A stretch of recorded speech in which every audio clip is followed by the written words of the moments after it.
അച്ഛനുണ്ട് വലിയൊരു പടക്കത്തിന് തീ കൊടുക്കുന്നു.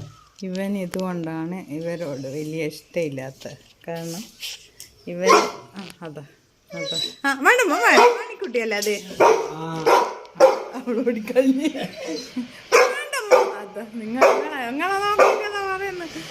ഇല്ലമ്മ കുഞ്ഞാവട കിടന്ന പാവല്ലേ, മണിക്കുട്ടിയല്ലേ, നമ്മളെ മണിക്കുട്ടി മോളല്ലേ, കുഞ്ഞാവട കിടന്ന അകത്ത് ഇഷ്ടവും കാര്യമല്ലോ. ഓക്കെ അത് ഓട്ടാ കുഞ്ഞാവേ നോക്ക് ഓരോരുത്തർ. അവളോടിപ്പോയി. നീ എന്ത് കണ്ട് കൂടുതൽ കേട്ട ഓടീന അവള്. കണ്ട ഓരോരുത്തർ ഇത് കണ്ട. എടാ എടാ ചെക്ക, നിനക്ക് എന്തിനാടാ ഇത്രേ അസൂയ കുശുണ്ട്? അല്ല പിന്നെ മറ്റേ അടിയാ കടന്നിനി ഓടിച്ച് അച്ഛനെയും മണിക്കുട്ടീനെ എല്ലാം ഓടിച്ച്. ഇവന് സ്നേഹം കുറഞ്ഞു പോവാന്നുള്ള പേടിയാ കള്ളന്.